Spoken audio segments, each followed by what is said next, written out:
আসসালামু আলাইকুম, শুভ সকাল। আশা করি ভালো আছেন।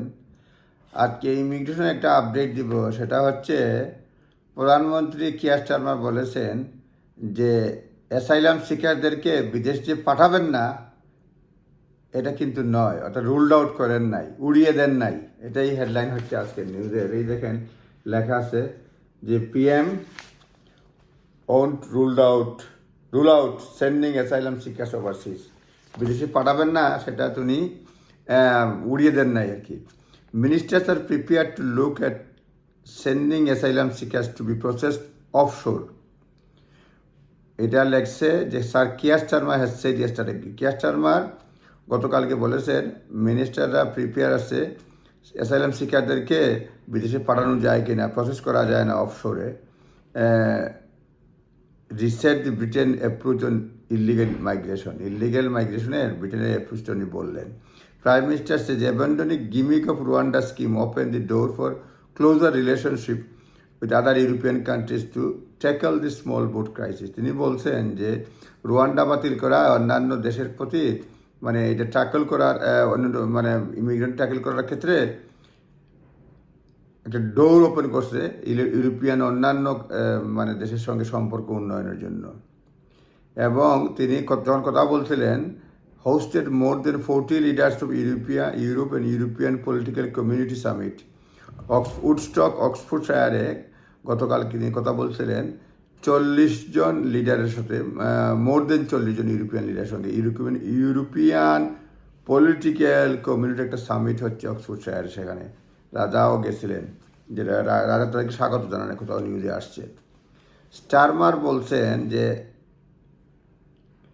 তিনি অন্যান্য লিডারদের সাপোর্ট পাইছেন to coordinate action to tackle the gangs behind the Channel crossing, but admitted there was not a silver bullet that would solve the crisis. তিনি বলছেন যে তিনি সাপোর্ট পাইছেন কীভাবে এই যে গ্যাংদেরকে ধরা যায়, তবে কোনো সিলভার বুলেট নাই যেটা ক্রাইসিসটারে স্টপ করে দিয়ে দিবে। He also opened the door to the UK moving processing of asylum seekers offshore following a similar scheme being pursued by Italy. তিনি বলছেন যে দৌড় ওপেন করে ফেলছেন যে ইউকে প্রসেসিং অ্যাসাইলাম সিকার বাইরে করা যায় ইটালির মতো। তো ইটালিতে কী করে এখানে বলা আছে নিউজে। তিনি বলছেন আমি practical person, I am pragmatist, আমি প্র্যাগম্যাটিক। তিনি বলছেন I am always said we will look at what works and where case can be processed closer to origin. তিনি বলছেন আমি অলওয়েজ বলছি যে আমরা কোনটা কাজ করে, কোনটা অরিজিনের সাথে কাজ করে, সামথিং কিছু করা যায় কিনা, এসব আমি অবশ্যই দেখব। ইটালি এবং আলবেনিয়া একটা চুক্তি আছে রেটিফাইড earlier this year that will allow the Italian authority to send migrants to Italian and processing centers in the Balkan country. তিনি বলছেন ইটালিয়ান প্রসেসিং সেন্টার ওই আলবেনিয়াতে খোলা হয়েছে, আলবেনিয়ার সঙ্গে ইটালির চুক্তি আছে, এরকম করা যায় না চিন্তা ভাবনা করছেন। এবং এটা বলছেন first offshore deal struck by European member state will see up to 3000 any time migrant will see up to 3000 migrants at any time one time sent to Albania while their asylum is processed. আলবেনিয়াকে পাঠানো যাবে একসঙ্গে 3000 মতো। Italy যে আলবেনিয়ার সঙ্গে চুক্তি করেছে, এখানে একটা পার্থক্য আছে, যেটা এটা বলা হয়েছে যে ইটালি যে আলবেনিয়ার সঙ্গে চুক্তি করেছে সেখানে সাকসেসফুল হলে পরে তারা ইটালিতে ফেরত নিয়ে আসা হবে, কিন্তু রুয়ান্ডাতে যেটা ছিল সাকসেসফুল হলে পরেও সে রুয়ান্ডাতে থাকতে হবে, এইটা পার্থক্য বলা হয়েছে। এখন এখানে নিউজে লেখছে যে ব্রিটেন টার্মিনেট করছে রুয়ান্ডার চুক্তি, আর বলছে ইটালি বলছে it is expected that up to 36,000 migrants will be processed under the arrangement each year in what Giorgia Meloni, Italian Prime Minister, hope will create a deterrent against migrants entering country illegally. বছরে আলবেনিয়াতে 36,000 মতো migrant পাঠানো যাবে তাদের চুক্তি অনুযায়ী।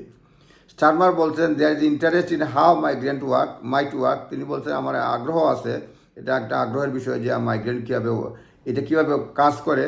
When asked whether Britain could replicate the deal but stressed that his focus on targeting the people smuggling gang that facilitated illegal migration route. তিনি বলছেন Keir Starmer যে আমাদের টার্গেট হলো গিয়া যারা এই আদম ব্যবসা করে তাদের হলো আমার target, A senior Home Office sources said it was unlikely that new Labour government would proactively pursue an offshore scheme. যদিও নিউ লেবার বলছে, নিউ লেবার না, যদিও ইয়েস নিউ লেবার গভর্নমেন্ট বলছে তারা পার্সু করবে অফশোর, এটা unlikely but would be open to explore, কিন্তু তারা এক্সপ্লোর করবে the concept that it was workable, এবং তারা এক্সপ্লোর করবে এটা কাজ করে এবং কস্ট ইফেক্টিভ এবং পয়সা বাঁচায় এবং ইন্টারন্যাশনাল লয়ের সঙ্গে সামঞ্জস্যপূর্ণ। এখন দেখা যাক কী হয়, অনেক লম্বা স্টোরি আর বললাম না। তো এখানে বলছে earlier yesterday border force rescued 13 migrants from water and returned to the Calais. This Home Office 13 জন মাইগ্রেন্ট কালকে রেস্কিউ করছে। আর অনেক কাহিনী আছে। মোট কথা হচ্ছে বাইরে পাঠানো যায় না, চিন্তা ভাবনা করছে ইটালির মতো মানে সিস্টেম করা যায় কি না। ইটালির সিস্টেমটা হচ্ছে যে তারা এখানে যারা থাকবে পাঠানো হবে, সাকসেসফুলি ফেরত নিয়ে আসবে ইটালিতে। আর রোয়ান্ডাতে ছিল একবার পার হলে ফেরত আসবে না। দেখা যাক কী করে, আমরা দেখতেই পারি। তবে বিদেশ পাঠানোর বিষয়টা উড়িয়ে দেন নাই কিয়ার স্টারমার ইললিগেল ইমিগ্রেন্টদেরকে। ধন্যবাদ। আসসালামু আলাইকুম।